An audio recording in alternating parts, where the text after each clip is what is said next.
you're not in your right mind. Oh, wait, that's my ear, not my ear. Oh. Are you sure?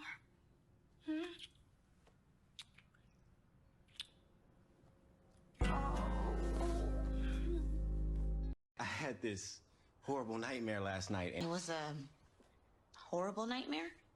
Oh, God.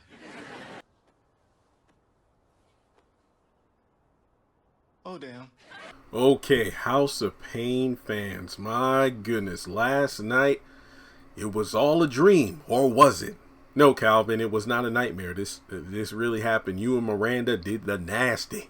So I was reading tweets and seeing what people were saying on Instagram, and yeah, you got people who want them back together. You say that just because they did doesn't mean that things have changed. Calvin's still trash, and I'm still gonna stand on the ground, on the foundation I mentioned in my episode review, and that's despite Calvin being trash for what he did, I'm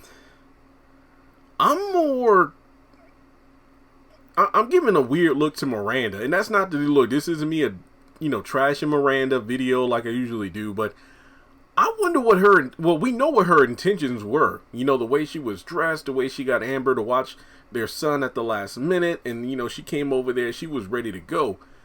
Calvin is engaged, so I'm just very confused as to why she was so hot, willing, and ready to go over there to, mess around. It's like when the fiance is away, you and the ex will play. I'm just very confused on what the show is. Don't get me wrong, I still love the episode. It's kind of like the episode Fine Wine in that as a standalone episode, I thought it was phenomenal.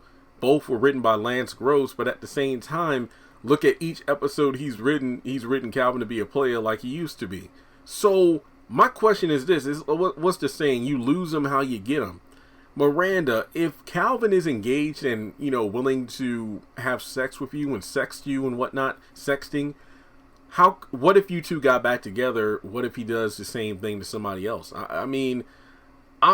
Look, I still say Laura is trash for the whole, oh yeah, Calvin, you were my side piece when I was dating someone else, and now you're my main dish. My main piece. You should be flattered. I still think she's trash for that, but at the same time, I don't think she deserves this. Some people have been saying, well, Jeremy, didn't, Miranda kiss Calvin and then they started making out in season 9?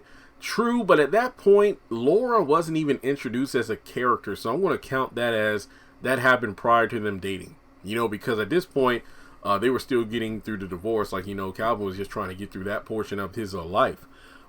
And Laura didn't come through until like middle or later into the season.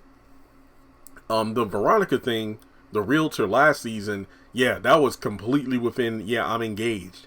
And then Curtis saved us. But now you got Miranda saving him from the sexting, but they still had sex. And I'm just sitting like, if they did it on the couch, imagine Laura getting home the next day, sitting on the couch trying to get intimate with Calvin, and then Calvin remembers, oh shit, me and Miranda did the do last night, right here. But then another thing to think about, everybody's talking about it. What if she gets pregnant? I mentioned this in my episode review last week. This could be a repeat of what happened with CJ and Janine when they got drunk at like somebody's wedding. They had sex, and she was, I believe, interacting with Rick Fox's character, or she was dating somebody at the time. I forgot who it was. But essentially, they broke things off. No, it wasn't Rick Fox. It was a guy who was like a football player, I think. They broke things off, literally, because he found out she was pregnant, and then that's when they got remarried at Calvin and Miranda's wedding. So I did a video a while back about do you think Miranda's going to like ruin Calvin and Laura's wedding? But here's what I think could happen. I think you could almost have a reverse situation where instead of CJ and Janine renewing their vows or getting married again when Calvin and Miranda were getting married, what if during the wedding Calvin and Laura are at the altar, and then Miranda shows up, announces she's pregnant, and then, that kind of throws things off, and then Miranda and Calvin get married on the spot.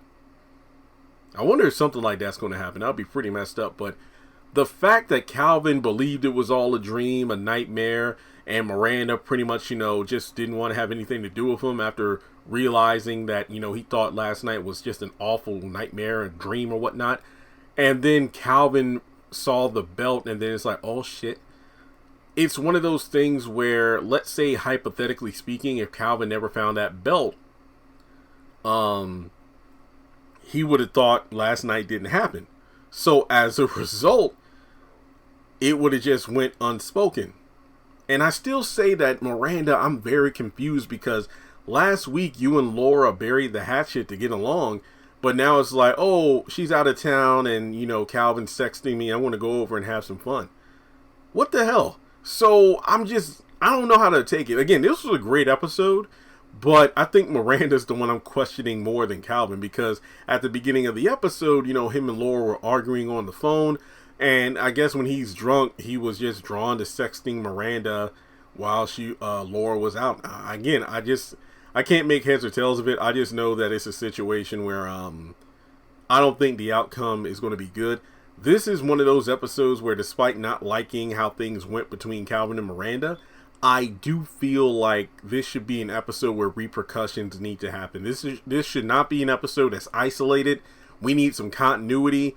I need to see what's going to happen the next time Miranda sees Laura, the next time she sees Calvin.